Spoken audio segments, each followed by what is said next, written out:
there are 1 in every 4 employees that quit within the 90 days of employment.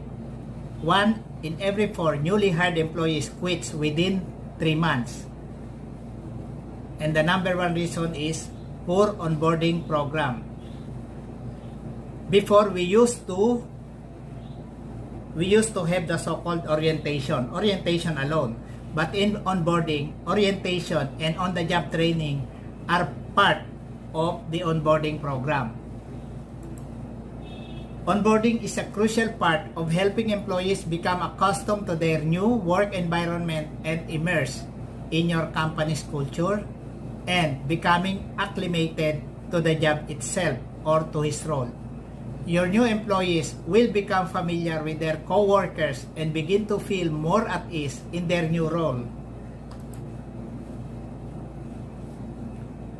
Why we need onboarding? Somebody will ask why we need onboarding. After your candidate has completed various interviews and skill tests and has been chosen for the job, now is the time to welcome them in your team, to be a part and effective member of your team, and to be familiar with the group. First, check with your onboarding list. Onboarding process should be official and approved by the HR department and should be done by the HR staff. We prepared the paperwork for the new hire and other requirements that they have to accomplish, procure device and equipment and arrange his office where he will stay, set up accounts and create logins to use the company website and for information, set up the workplace to be conducive for the newly hired, and schedule new hire orientation. A solid onboarding approach is a business imperative. Your onboarding approach sends a powerful message to new employees long before they officially join the team. So, he will know the company brand and culture once he's in. So, the most important thing and benefit of onboarding program is from the first day of the employee in the company up to the first month, you are monitoring them. Up to the first quarter, the newly hired employee is monitored. And up to the 1 year annual performance review.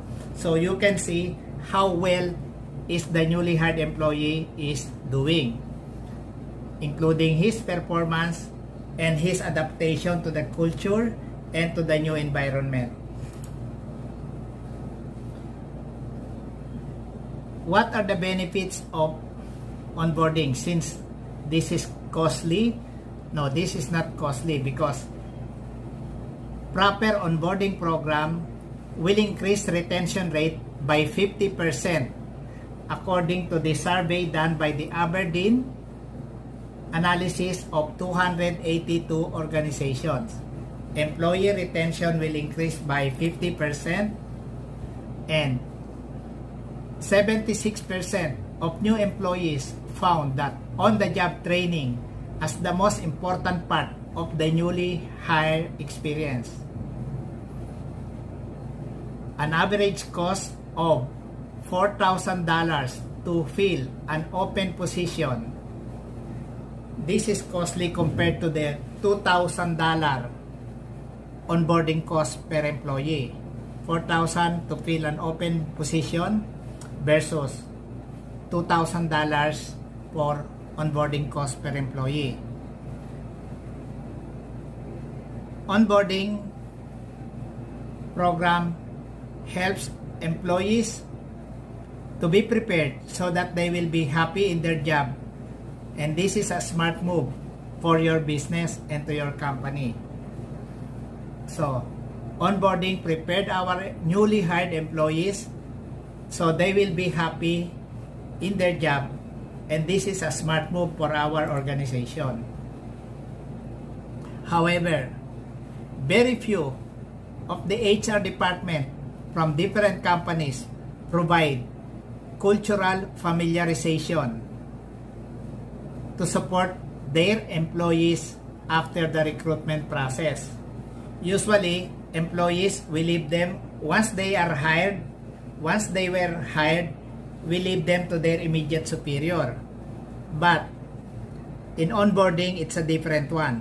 It is the job of the HR department to introduce the newly hired employees to the new environment, to the co-workers, and to their superior, as well to the person whom they will be dealing with. Most human resources professionals know that their work is not yet over after their candidate has accepted the job. Onboarding is more than just making your employee comfortable.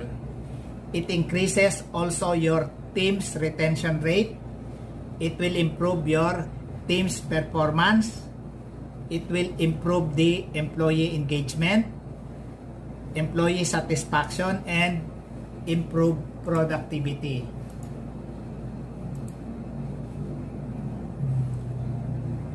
Take note of the benefits of the onboarding program as per tests done by Kronos and HCI. Proper onboarding program shows that 77% employees hit their performance goal. 77% hit their performance goal. 20% increase in manager satisfaction. 54% increase in higher employee engagement. 11% increase in productivity. And 25% increase in retention rate. So these are part of the onboarding benefit. So onboarding is a strategy to be practiced and studied by the HR manager to become more strategic. Onboarding is not just as simple. There are also various challenges that recruitment personnel face when onboarding new employees, including ensuring that the onboarding procedure is appropriate for the role and completing the process promptly. So the checklist you have to review, and you have to observe if all of the processes have been done and observed properly. Onboarding process checklist is a great way to ensure that your onboarding process is effective and efficient. And this is a document that outlines the key steps you need to take to onboard newly hired employees. Each company's onboarding checklist will vary, and you'll probably need a specific checklist for some roles. The best is to have or encourage an open communication. An open communication encourages, which is essential for the new employee, enabling them to clarify any ambiguities about their new role. So there should be an open communication between the newly hired employees and the onboarding program staff. There are some clarification from the new hires and to make them more comfortable what to do with their new roles. Onboarding program boosts cultural familiarization. All of the important introduction you need to make help your new hire get comfortable with their team. This can boost and promote your organization's culture, as your current employees can act as an ambassadors for your company and endorse your company's achievement. So, introduce new hires to your vision, mission, and values, so they can be an ambassador of your company and endorse your company's achievement to other prospective employees. Effective onboarding program reduce turnover costs, and of course it increased retention rate. As we mentioned, retention rate may jump to 50% because of proper onboarding program. 59% of new employees who felt they were not immersed in the company culture due to poor onboarding program. So there are also some employees who were hired that they feel that they were not immersed completely to the company culture or to the company environment due to poor onboarding process.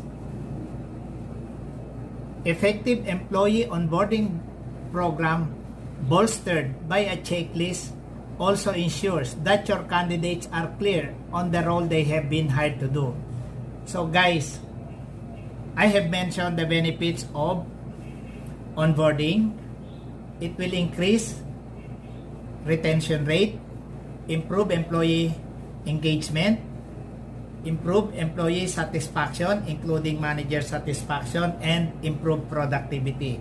Onboarding program is a part of strategic human resource management. Thank you for learning. Please subscribe. Thank you.